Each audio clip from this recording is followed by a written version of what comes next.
Whoa, we are here with a emergency FutureSox RoundUp podcast.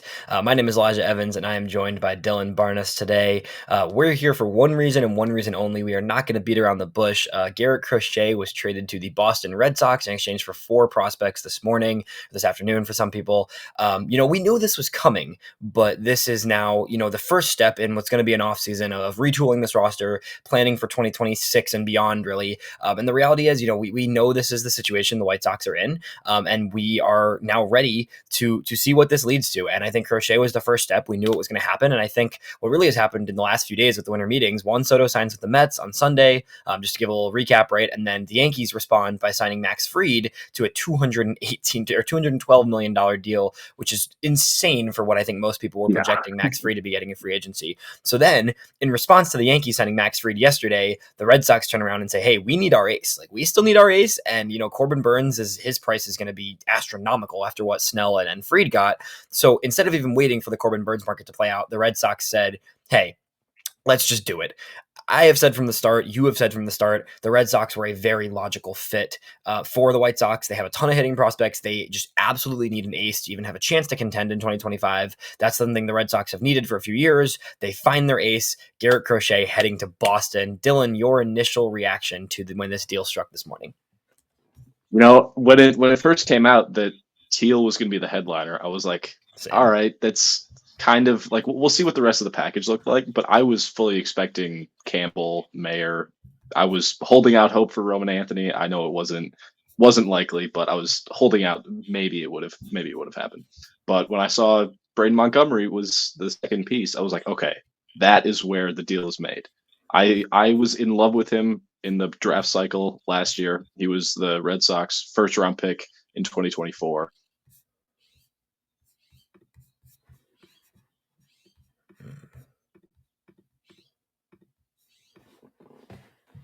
And sent over their first, have liked him since like February of this year. Whenever like the college baseball season got underway, I was like, okay, this is a guy. And when he fell to the Red Sox at 14, I was stunned because I wanted him at 5, and getting him at 14 was great value.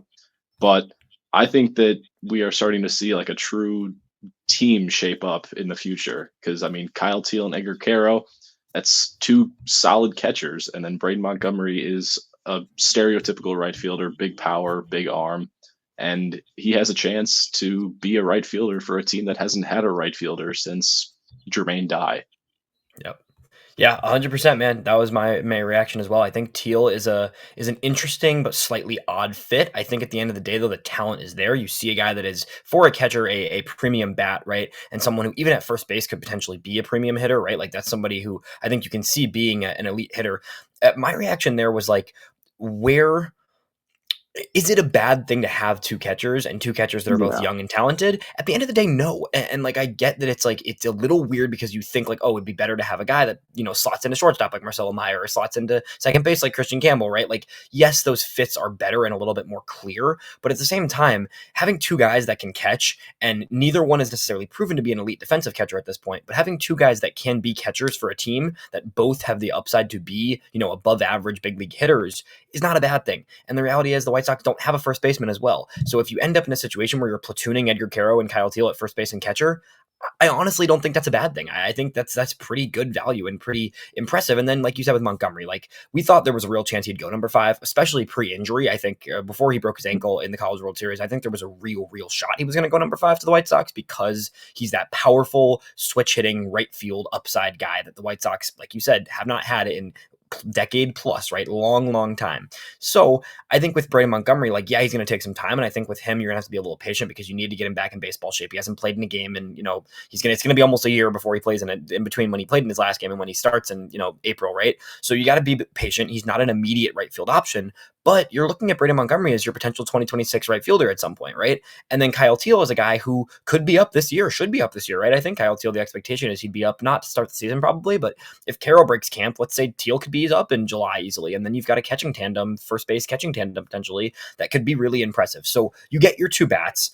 And then from there, it goes to a Chase Meadroth, who is someone that I think the upside's a little capped with him. I think he's definitely Yeah. a little more of a, could be a piece, like could be a decent piece. But at the same time, in terms of where he's at in his trajectory and his growth, Meadroth is a guy who should be up this year, probably starts opening day. I think when I look at him, I look at a guy who, has played multiple different spots in the infield, had an over 400 on base percentage last year in AAA, takes a lot of walks, a really patient hitter, and someone who you can at least get good at bats from pretty soon, I think. And then in a Wilkeman Gonzalez, sorry, I think I might have butchered the name there, but he is a young arm, some upside there. I need to do some more looking into it. I think Ian Eskridge, our guy at FutureSox, said he really liked what he saw last year in some of the games he watched of his. So I think that's a piece, right? It's another guy to add in the fire of the White Sox variety of really talented, pitching system, right? I would have loved if they could have gotten one of those, Yolandin Cespedes or Franklin Arias, but I think once you had those top two in there, it was going to be two lesser pieces, with one being big league ready and one being an arm in Gonzalez, who can kind of be one of those project arms to add into the mix of a ton of impressive arms within the White Sox system.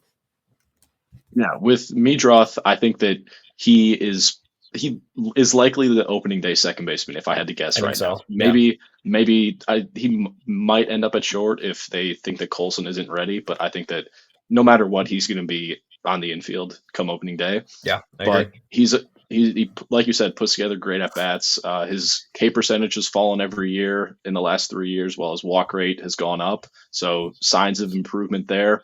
And of all qualified minor league hitters, he has the second lowest swing and miss rate in the entire minor leagues. So he's a good contact guy. Not going to be much impact, but that's why you have a guy like Braden Montgomery in the deal too. Right. So what I want to take it back a little bit from the Stoic players just to the where we're at with this trade. My take on this is that no matter what happened, White Sox fans were not going to be happy. No matter what happened 100%. In this trade, there was very low likelihood that White Sox fans were going to look at a trade package and say, "Oh my God, the White Sox nailed this. Chris Getz nailed this." What I saw instantly was people reacting and saying, "Why Kyle Teal and bad value? Where is the top 3 Red Sox guys?" Like, I understand all of that and I get it. There's a reason when I was looking at these packages that when I was making trade projections, didn't project either of those top 3. Roman Anthony is completely off the table. I think Marcelo Meyer was off the table, but also just not necessarily the guy you want headlining a package right now. I think there's some injury risk there. There's definitely some things that are a little bit of a question mark with him. I don't think Boston wanted to trade him anyways. And then a Christian Campbell, who is, is it fair to say the minor league hitter of the year last year, probably like the best hitter in minor league baseball last year? Right. Player of the year. There you go. Yeah. So that's a guy that the stock is just too high right now. And I think almost trying to the Red Sox just trying to justify that just doesn't make sense when you see what he did last year and we see what the fact that he could kind of plug into their infield this year. So the value was good. That's my biggest takeaway. Yeah. I think initially I saw Kyle Teal as a headliner and I was hesitant and I was like, what is that? It doesn't quite make sense. But the White Sox were able to get 2 consensus top 100 hitters, both who have, wherever they end up playing defensively with Teal and Montgomery probably is right fielder, as we've said. But, wherever they end up playing, you have 2 legit high-end hitting prospects that you added to your system that desperately needed hitting prospects. And then you get a guy that's, we said there needs to be a big league ready piece. It might not be a super exciting piece, but Meadroth is a guy that will play for you this year and have the ability to give you quality major league at-bats. And then you get a 4th piece who's fun. You can develop him. You can see what happens on the pitching side. It's pretty good value. I get why people will look at it and say, the White Sox should have got more. Where's the true headliner? Why is the headliner a catcher, right? I understand that aspect of it, but at the same time, you have to be realistic with the fact that you're trading a pitcher who is phenomenal. I love Garrett Crochet. I think he is an exceptional pitcher. He has the 4th highest whip in baseball this year among pitchers with 130 innings or more. I mean, this is a guy that could be a high-end pitcher for years to come. He has 2 years of control. He's only been a starter for 1 season, and there is some risk that comes with that. The White Sox were still able to get 2 elite prospects and 2 more pieces that you can hope to be part of the future as well. All in all, I'm okay with that from a trade value perspective. Yeah, I 100% agree. You cashed in on an amazing year from a first-year starter that I don't think anybody saw coming. I think if you told Garrett Crochet himself that he would be an all-star and throw in 140 plus innings in February, if you told him that in February, he wouldn't believe you. And to have 13 K per 9, something ridiculous like that. Yeah. We always knew he had good strikeout stuff, but the cutter that he added it made him elevate to an entirely new level. But You said that Teal was a headliner. I would, in my personal Hmm. opinion, I would call Braden Montgomery the headliner. I think that his ceiling is just so ridiculous that for me, he's the headliner. He's the true prize of the deal. Because Teal, yes, he's gonna be a major leaguer, no doubt about it. But with Montgomery, you're getting like all-star 40 home run ceiling type of player. Teal, yes, he's solid. He's going to be a major league player and probably play every day, if not platooning with Carroll, like we said. But just the upside of Montgomery makes him the headliner for me.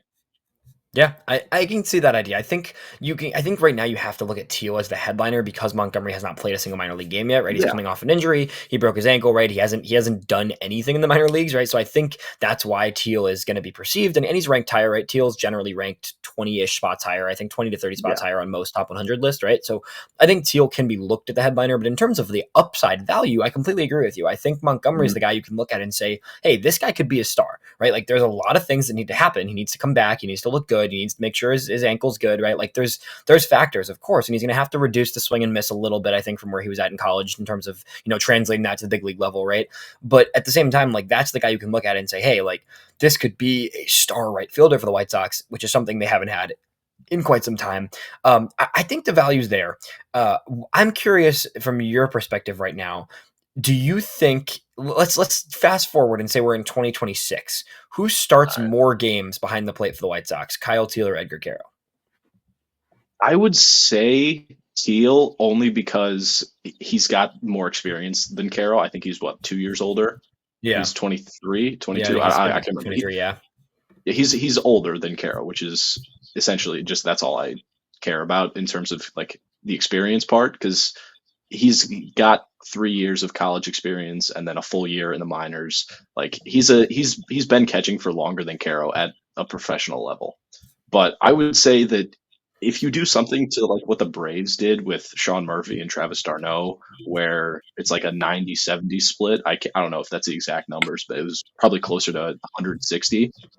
But if you just do something like that, I'm fine with that because most good teams have two catchers that they're fine with sticking both Yeah. behind the plate and in their lineup, and they're like, okay, both of you can catch a good game, call a good game, and hit a little bit. One is usually better than the Sure. other. I'll use like Will Smith and Austin Barnes as another example.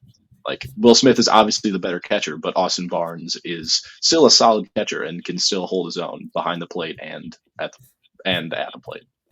Yeah. No, 100%. I think right now when you look at the landscape of the league, I think in general like there is just a lack of consistency from catchers or from most teams, right? Like there's a handful of elite catchers, but like you've got Gary Sanchez out here getting $8.5 million for a year in Right. free agency right now to be a backup, right? To be a backup to Adley Rushman, who had a rough year but is expected to be one of the best catchers in baseball, right? So if that's the circumstance and the situation of the catching market, I mean Kyle Higashioka got a guaranteed $13 million deal with an option for another $7.5 million, right? Like there is catchers there's a need for catching. And I think going Mhm. into a rebuild with two top 50 in baseball catching prospects is a very, very good luxury to have because the reality is you don't know exactly when they reach the big league level, are these guys going to pan out as a catcher? Is it Mhm. guaranteed that Carroll or Teal are going to be able to handle a big league catching responsibility every day? We don't know that, right? Like we can say we think we know that, and we can say that these guys have developed in the right direction because they both are developing very well. And they're both coming off years that they were incredibly impressive in the minors. We need to see it at the major league level. So going into a rebuild and the next phase of a rebuild with two guys that you can be a legit catcher is not a bad luxury to have, and it's not a bad situation to be in. And I think that the White Sox ultimately said, hey, you don't want to give us your top three. Yeah, we don't need a catcher, but he's the best next player we can get. So if you're not gonna give those top three, right, we will take the 4 and 5 in terms of their Mhm. talent and their value, regardless of the positional fit for our roster. Yeah, and I think that's a solid mindset to have because, like you said, if those three are off the table, I'm perfectly fine with a Teal and Montgomery centered package because Montgomery like I said, he has a chance to fill a hole that has been vacant for 20 years. And if Teal ends up being the better catcher out of Caro and him, sure, that's fine. If Caro ends up being the better catcher, Sure, that's fine. They're both on the same team. It shouldn't be like a competition to see who's better now. If one guy is for sure better behind the plate than the other, then fine, stick him back Right. there. Move the other one to DH, first base, maybe. I'm not sure.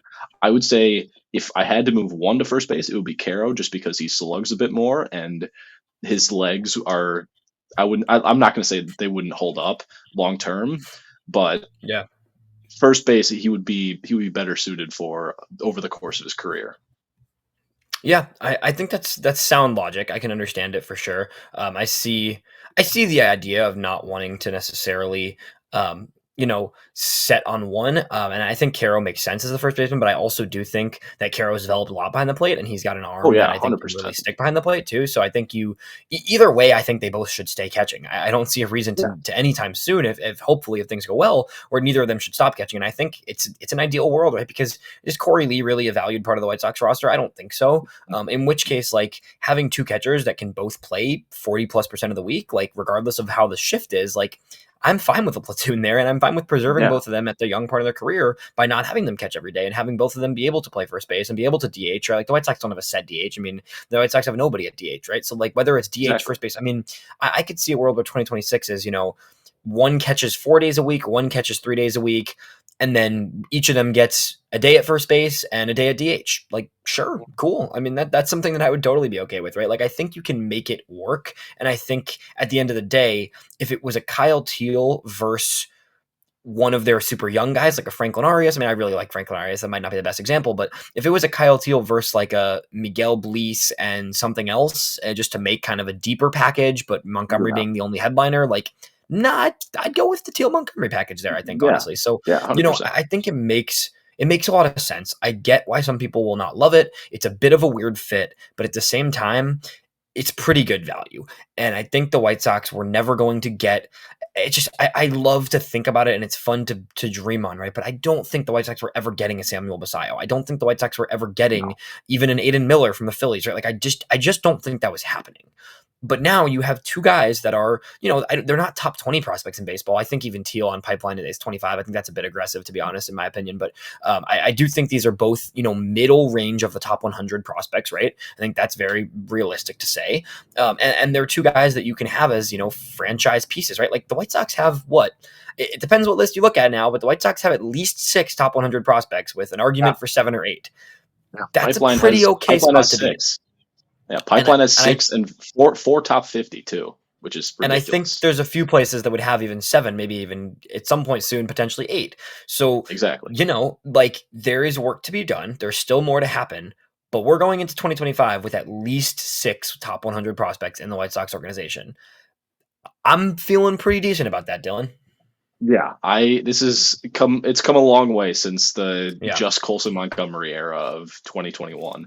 But I will say one thing, like having two good catchers is not a bad thing. Like having two people Yeah. that you can stick behind the plate and you know that they're going to hold their own. That's a luxury. Not many teams can say that because that's how you end up with the James McCanns of the world where they're catching 90 100 games and it's not looking that great. But like you were saying, if the package had to be Teal or one of the younger guys like Cespedes, Blease, whoever, and Montgomery was the headliner, I would take Teal over them any day of the week because fits the timeline better, and I would just much rather take the safer play in terms of one reaching the big leagues and two just becoming an everyday player. We've swung for upside in the past, and I know we can't really I don't like to use the past rebuild as like uh pointing as like okay it didn't Same. work then Yeah. so it's not going to work now because you really can't do that. It's entirely different. It's a different situation, different GM, entirely different organization if I'm being honest. But I would still rather take the safe route and just go for the proven will 100% be a big league caliber player in Teal than take a shot in 5 years whenever Cespedes or Blease is ready. So Yeah, I agree with you. I'm in the same boat there. I think it is a pretty solid deal. What would you say, in if you had to give it a letter grade for this deal in terms of what Chris Getz was able to get for Garrett Crochet, what are you giving it? I said an A minus, and I'm going to stick to it. I think it's a win-win trade for both sides because the Red Sox, they didn't have to give up any of the big three, and I think that pretty much every player in this deal was expendable for him. I don't know. Maybe you could make a case for Teal shouldn't have been expendable. I know that they've had a streak of rough catching in Boston. I think I saw a tweet that said their last good catcher was Jason Varitek. I saw So it too. I can believe that. So they're gonna run it back with Connor Wong, but I would say A minus. I think that Teal and Montgomery are fantastic co-headliners. I think that both of them slot in the 2026 opening day lineup, if not sooner. I know that Montgomery, like you said, is going to have to build back up after the injury, but there's an outside chance that he's up late 2025. I think 2026 is when we see the the young guys really start to come through in droves, and even if they're not up sooner than that, Yeah. Colson's, Hagen, Noah Schultz, like it's going to get real fun here in about 18 months. So stay tuned. Yeah, I think it's going to be exciting. I think it's going to be a fun team to watch. 2025, the reality is, I mean, the truth of the matter is that you're going to get a roster that's really young and shows some flashes, but Yeah. struggles for sure. I think it's going to be a rough season to an extent. I It's do going to be think fun, though. It's going to be fun. it'll be fun. It'll be more fun to watch 23-year-olds have big league challenges and learn about how to be big league players than it will to watch whatever we watched last year. Yeah. Yeah. It's better, right? It's going to be ugly still, but I do think there is a path forward and a real world where this team can be pretty competitive in a few years from now. There's a lot to be done between now and then. Of course, there's a lot to be done. The team lost 121 games, but there's some steps, there's some building blocks, and I think that this trade is Chris Guess's best move yet, probably in terms of like what he's done for the White Sox. And I do see a path to this team being watchable next year and pretty okay in 2027, 2028 and beyond, Yeah. Yeah. I think that in terms of player acquisition, I think that this is his best move, 100%. I think that like the hires that he's made are his best moves. I think the hiring of Bannister and Venable, I think those are like you hang your hat on those moves. But in terms of player acquisition, this is the move where you look back on in 2-3 years and you're like, okay, that was where, a turning point was made and we started to go in the right direction. But in 2025, it's going to be, I think it's just going to be better because just regression to the meat. Like we can't possibly be that bad again, right? The bullpen was atrocious. We blew the most saves in MLB history. I know that it like a save is a weird term because like, yeah, it's if you had the lead past like the fifth inning or whatever, but the bullpen was just so bad. And I think just any improvement on that, and you're looking at like another 10, 15 wins, which I know sounds like a lot, but it gets us to what, like 60 wins, but it's an improvement on 121 losses. I think that anywhere in the 65 to 70 win range, that's a successful season for me. Anything above that, and that's amazing. Yeah, I think that's a good way to look at it. I think that's an optimistic view. I wouldn't be shocked if there was below 100 or above 100 losses again. I think that's not Yeah, something that would surprise I can me. believe that. I know I you can just believe that. you kind of hit at that for sure, but it's going to be a fun team. It's going to be a fun team with a lot of young players, and I think this trade pushes it even further towards being a legit future and a real possibility for this team to get going in the right direction. And I think to his credit, Chris Getz has done a pretty decent job. I think he made a lot of the right hires this offseason, from the coaching staff to the revamping the scouting department to now making this move for Crochet. I think there's a few more moves to come. Mike Tauchman, I don't hate it. I think Mike Tauchman was a pretty good get, actually, honestly, in terms of a cheap value 1-year deal guy who can perform for you, probably be flipped at the deadline, call it a day. Like, there's some moves happening, and I think the direction is at least established. And now it's like, is there a Luis Robert trade coming? We will try to get into that in the future, but we'll wrap on that.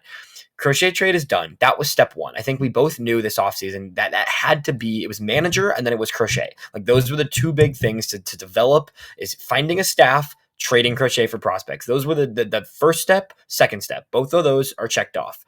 Do you think Luis Robert gets traded this offseason, or do they take the risk of saying, hey, we can hold off and hope his value goes up, and we're willing to take the risk that if he doesn't perform well in the first half, then his value gets even lower than what it is right now, probably? I think that he gets traded. I think that the interest level has gone up since the start of the winter meetings. I think that we didn't hear much about him prior to the winter meetings, and now we're hearing like, oh, he's getting a lot of interest. I don't know if that was just Getz drumming up something to get more teams involved.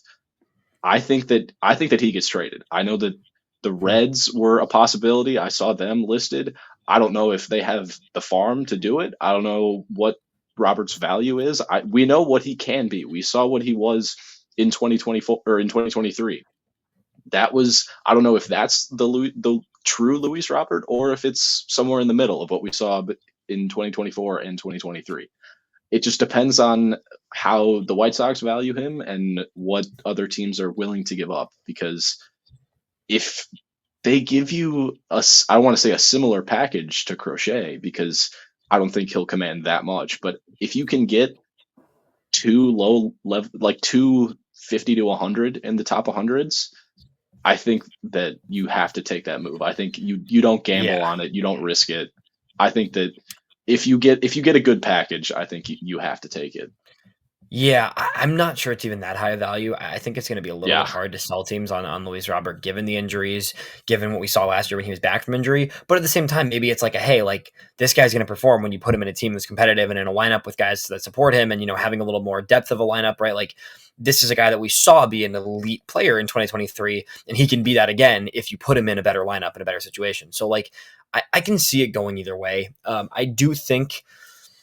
I don't know. It's not going to happen yet. I think we need to see more happen in free agency. No. Yeah, what I do think with him is like you need to wait a little bit. I think it's not going to be right now, and I think I get the idea of trying to build on the momentum of the Crochet trade and just go for it for here. But at the same time, I also think that Robert, you need to let the market matriculate a little. I think you need to see Santander sign. I think you need to see Teoscar sign. I think some of those guys need to sign first before you can really have teams put their best foot forward in a Luis Robert trade. I would also wait out to see a potential Kyle Tucker trade, Cody Bellinger trade. Yep. Those are like you use that as sort of a reference point to be like, okay, well, Kyle Tucker got whoever, so let's build off of that comparable. Right, yeah. And here, Kyle Tucker is amazing. Obviously, Kyle Tucker is a way better player than Luis Robert, but Kyle Tucker's on a 1-year expiring deal as opposed to Luis Robert, who gives you 3 years of control. So yes, Luis Robert is a lesser player and hasn't proven what Kyle Tucker's proven consistently, but you've got 2 more years of Luis Robert at a pretty affordable price. So if you think you can get him back to being the 2023 version of him, you're getting really good value in comparison to a Tucker deal, which, I mean, Tucker, even on a 1-year deal, is going to command a haul if he ends up getting traded. Yeah. So that's an interesting aspect to follow. But where we are right now, the White Sox traded Garrett Crochet. We knew it was coming. I know fans didn't want to see it. It sucks. It's crappy to see another star player get traded. We don't want this to happen every single July and every single winter. Like, it's a bummer. But the White Sox got pretty good value, and they're heading into the rest of this offseason and into next season with a top 5 or so farm system in baseball. I think that's pretty safe to say at this point. For a rebuilding team that we know isn't going to win, but has set the foundation for the future moving forward. I think that top 5 is pretty comfortable. I think that with the steps that the farm as a whole took last year, I think that we saw it go from like around 11, 12-ish, and then the additions with the draft. I really like where the farm is heading right now, and I think that in 2026 and beyond, I think we're going to start to see the fruits of all of this labor. And it's going to be fun. 2025, like we said, it's going to be rough. But this Garrett Crochet deal is the start of something that could be pretty fun down the road. I agree. Well, that'll do it for our emergency edition of the FutureSox RoundUp. We hope this was helpful for getting to know kind of the prospect heading to the White Sox, guys that are coming over. It's going to be a fun time, and I think we're going to keep updating. We're going to keep rolling with this. I did a trade write-up earlier that you can find on justbaseball.com. I'm also going to have like a whole piece on like where the White Sox rebuild is at soon. We'll probably talk about that one on the next Roundup episode next week. But until then, we will talk to you later. Thanks, Dylan. Thank you.